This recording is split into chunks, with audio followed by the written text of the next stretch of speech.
Remember when we were told that under Trump we would be respected around the world again? Audible boos once again for the United States National Anthem in Montreal, Canada, before the USA-Canada Four Nations face-off hockey game.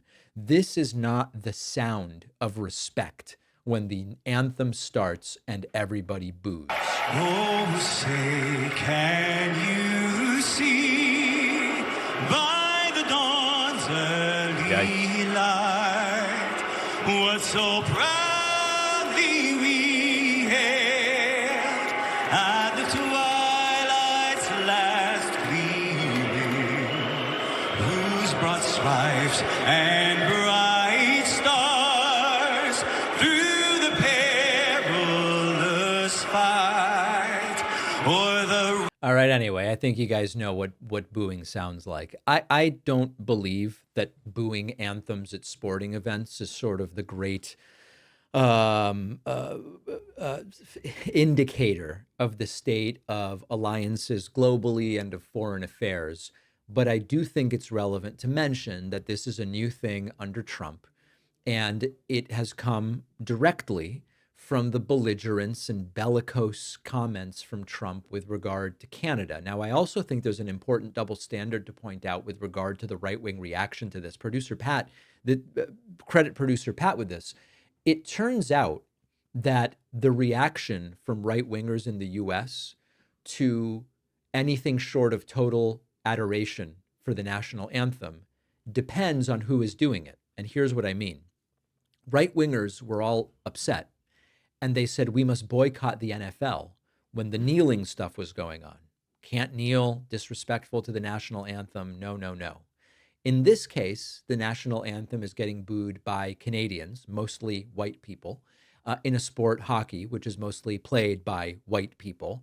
And now the right-wingers don't seem to have the same ire or anger at what is going on. They're not demanding a boycott. They are not saying that this is a league or this is a group of people or these are players, or they're not saying any of it. Now, I don't want to pretend that race is the only factor, but it is relevant that when it was disproportionately black football players kneeling during a national anthem in a sport that has a league with a large number of minority players, they were up in arms, and there was no greater disrespect, and everybody deserves to have their livelihood upended and suspended and snipped. Whereas here, we have mostly white Canadians in a mostly white sport booing. They're not kneeling quietly, mind you. They're now booing the national anthem. They now are not subject to the same demands for boycott, and it's Republicans just kind of going, who cares? Nobody's paying attention to it. Well, they could have said the same thing about the NFL protests, right? Let them do whatever they want. We don't care. We're not paying attention. We still like the national anthem. There is a double standard. The double standard partially, I believe, is related to race.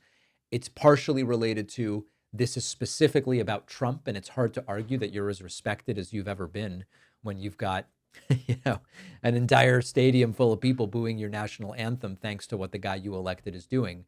But the double standard is abundantly clear. On the bonus show today, the president of Argentina, my birth country, is being accused of fraud over a cryptocurrency promotion. Who does this remind you of? It seems that Milei and Trump have more in common than you might have thought.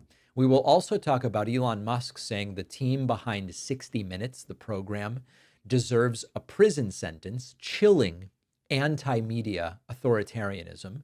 And Donald Trump is suggesting that no laws are broken as long as he is saving his country. Certainly a novel legal interpretation, that's for sure. You can get instant access to the David Pakman Show by signing up at joinpakman.com. Also, remember, you can pre-order my forthcoming book, The Echo Machine, at davidpakman.com/book. And if you want one of the final remaining signed copies, order the book exclusively at davidpakman.com/booksmith. We will get those out to folks as quickly as I can sign them. I will see you on the bonus show. Well, I wrote a book after a long journey and a ton of work. I am really thrilled with how it turned out, and I hope you'll read it. The book is called The Echo Machine, And in a nutshell, it looks at how American politics got so broken, who has already figured out solutions, and how we can try to fix it and stop the terror of Trump for the next 4 years. With Trump winning this election, the echo machine couldn't be more relevant, not only a warning about how we got here, but also about what might be coming and how to prevent the worst outcomes. We've got to stay engaged. We need a plan, and that's what the book is about. There's a belief out there that unless you have corporate media behind you, you can't have a successful political book launch, that it's not possible. I think we can prove that wrong. Order The Echo Machine today at davidpakman.com/echo on Amazon, Barnes & Noble, Audible, Kindle, anywhere that books, ebooks, and audiobooks are sold. You can also call any local bookstore and say, please order me The Echo Machine by David Pakman. Wherever you get the book, you'll get the free pre-order perks, including the signed book plate. Head to davidpakman.com/free book stuff after ordering.